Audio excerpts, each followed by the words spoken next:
Well, thank you everybody for coming. This is a beautiful day. Actually, I was a little worried we were going to have some rain on the trail here. So, but what a great time for us to be able to join. But I'm Sabrina Landreth, the General Manager for the Park District. And here we have definitely, we've got President Waspy with us, Director Mercurio, and Director Coffey. So pretty great to have him here, as well as the Regional Park Foundation's immediate past board president. Complicated title now. Les Houthra. So I think everybody's gonna have a chance to say something. But first off, I just want to go ahead and acknowledge that we are within the ancestral territory of the Saklan and Totkan peoples. The lands currently within the East Bay Regional Park District fall within the territories of a diverse and resilient group of indigenous people who are descended from Ohlone, Bay Miwok, and Delta Yokut ancestral tribes. Please join us in honoring with gratitude the land itself and the people who have stewarded it since time immemorial and continue to remain deeply connected to it today. I also want to share with you a little bit about the Park District's work and what today's award recipients' support means to the district. Equitable access and climate-friendly transportation are a major focus of the Park District. Today, we stand here literally on the Iron Horse Trail, one of several regional trails of the Park District where the community can access the outdoors and commute without adding more carbon emissions. Climate change presents a new and significant challenge with extreme weather, wildfire, drought, flooding, and on. Climate-friendly transportation corridors like this one are becoming increasingly important. In complement to working toward climate-friendly transportation options, we continually seek to provide more equitable access to our parks and trails, as well as striving daily to cultivate healthy, natural ecosystems for our communities and environment to thrive in. Our board president, who is here today, is a leader on these issues, and I want to thank Board President Dennis Waspy for attending and leading us through the ceremony today. And I'm going to go ahead and hand it off to him to start the award process. President Waspy. Thank you, Sabrina. Turn the page. Thank you, whoever wrote this. Again, welcome today. This is a great event, the Radke Championing Advocacy Award Ceremony. Big words, a lot of words, but it's a great, great award, and we thank you all for being here today. This is truly an exciting and important award to celebrate, and it's my distinct pleasure to introduce and thank this year's Radke Award Championing Advocacy Award recipient, U.S. Representative Mark DeSaulnier. Mark, thanks for being here, and thanks for being everything you are to the district.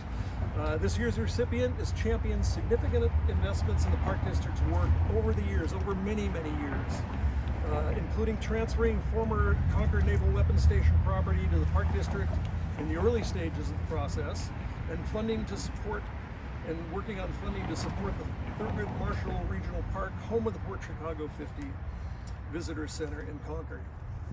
The Park District thanks Representative DeSaulnier for his leadership and partnership in championing to secure to secure $3 million in federal funding for initial work on the proposed visitor center, which will connect the public to the natural and cultural resources of the park in partnership, which is an incredible partnership with the National Park Service, and a unique partnership also on my end. He's been an active supporter of the Park District in competitive grant applications, including advocating for the Park District to receive $10.2 million Tiger Grant funding, which supported the trail we're standing on right here. That was during his time in the State Senate. Initially, we'd like to applaud his decades of work championing policies to promote access to the outdoors, sustainability, environmental protection, and mitigate the consequential effects of climate change. For these reasons and more, Representative DeSaulnier has been identified as the 2023 Radke Award recipient. Before we present the award, though, well, and on a personal note, Congress member, it's such a pleasure when we go back to Washington to meet with you. We feel so welcomed. It's really a pleasure to work with you. You seem like you love the parks. We know you love the parks. You still love the parks and so active in the parks. And your history here in this area has really been a great partnership, and truly appreciate it. But before I see the award, I'd like to introduce the Regional Park Foundation immediate past board president, Les Houserath to share a few words with the history of this award. Les? Thank you. Okay, thank you, Dennis. And thank you, Congressman. My name is Les Houserath, and as Dennis mentioned, I am the immediate past president of the Foundation Board. And our board president sends her regrets she couldn't be here, but I'm here representing the foundation. As many of you know, this award is presented annually by the Park District and the Regional Parks Foundation to an advocacy champion who advances state or federal support for the East Bay Regional Park District.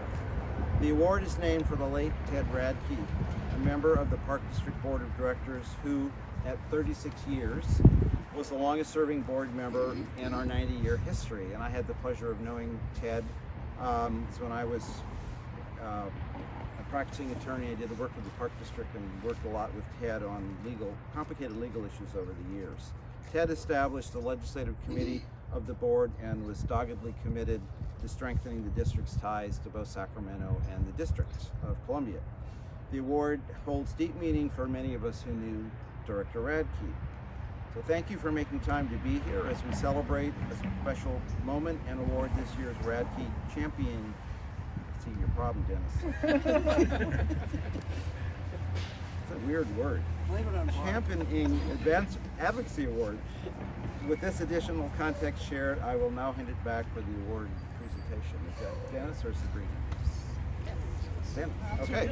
Thank you. Okay. All right. Turn the page. Thanks again, Dave. All right, so we're so thankful for your visionary support and your leadership that will forever impact and benefit our communities. Not only the Park District community, but every place you've served in your long, illustrious career. Without further ado, let me introduce this year's awardee, and please join me in thanking our Radke Championing Advocacy Awardee, U.S. Representative Mark DeSaulnier.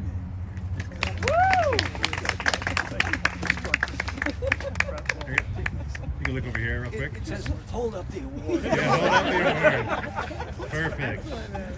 That's good stuff. Sabrina, you want to get in there for one? And we'll do some at the end, It says, too. hold it up the correct way. 1, 2, 3. Now, if Mr. Coffey was the chair and he was up here, we'd go. It's really something.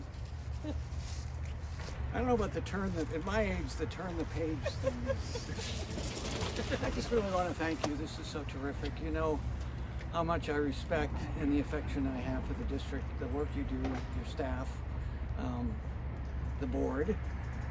John, Colin, Dennis, thank you really for being here. I'm sorry I wasn't able to go to the board. I don't know if this is a Moses to Mountain thing, but I'm sorry I wasn't able to go to it. But the history too of the board I love to talk about how so long ago during the Depression, citizens in the East Bay got together to form what's the largest park district in the country. And that legacy is so remarkable that everyday citizens sort of saw what had happened in the West Bay and decided they were going to learn lessons from that, the good and the bad. And that's one of the reasons much of the ridgelines out here are protected, because the two counties learn as well, particularly as you move further east and the development move further east.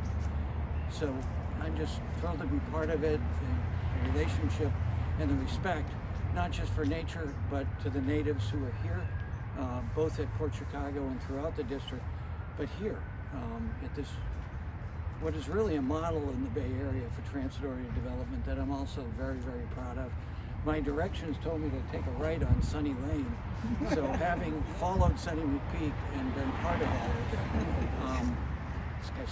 I'm still following her. But I'm just thrilled. I'm really, and then, you know, as you get older, you realize how important your mentors were in life.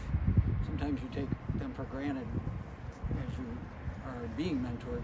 And certainly Ted and Kathy were mentors, and it's hard not to be emotional about what remarkable human beings they were and how connected they were to the community and the community and the nature of this community. So this is really wonderful. And I do have to say a story about this because it's so appropriate in so many levels to have it here. The plaque over here for Bob Schroeder, a almost 30 years Walnut Creek City Councilman and member of the Board of Supervisors, who many years ago, as I was member of the board, we dedicated this bridge to Bob. But this, I love driving by here because when I represented this area in the county, this was probably one of the biggest, most successful accomplishments that I was part of. And it was also part of the most contentious public debates. Do you remember these? Yes. People throwing things at staff in Martinez. It was really emotional. And I like to say, this was Joni Mitchell for me. This was a place for 600 parking spaces. And we turned it into a park.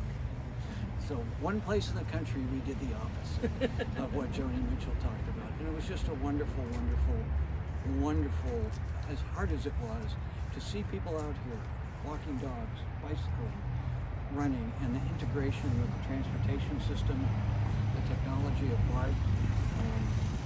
One of the reasons why we had to, the contention was the BART parking lot was significantly smaller. So these 600 spaces, they weren't going to be replaced.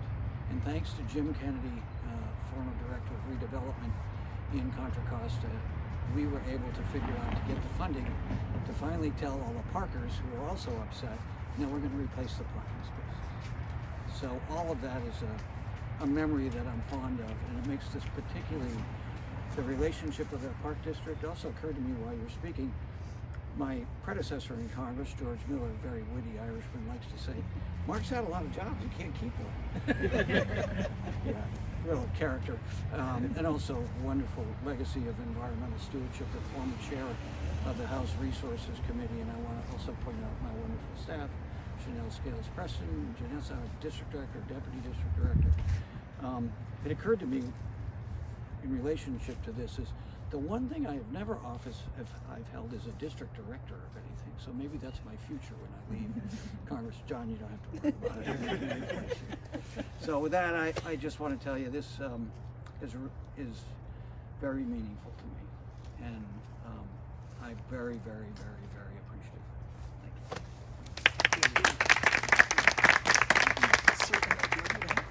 Thank you. So there are a few things, if I can add. Tradition of the Park District is our board and a lot of key staff members go back to Washington, D.C., and we kind of lobby folks. It's kind of embarrassing for me when I heard the first time our legislative people say, here's the ask. And I go, ask? We're supposed to ask for stuff, but we do. And, we ask for a whole lot, and Congressman DeSaulnier always delivers, and he delivers well. And the only thing he ever asks of us, he says, hey, can I get a hat? Can I get a hat? And we always go, oh, we traveled to Washington, D.C. We didn't think we could get one of these hats through security or some excuse. But today... That was your other board members that couldn't get through security. Today we present that hat to you. Please enjoy. You know, it's funny, I almost wore the state park hat because it irritates one of your board members. Naturally, it's not big enough for my head. Thank you. It's adjustable. Excellent. Oh, cool. That looks great. Thank you all.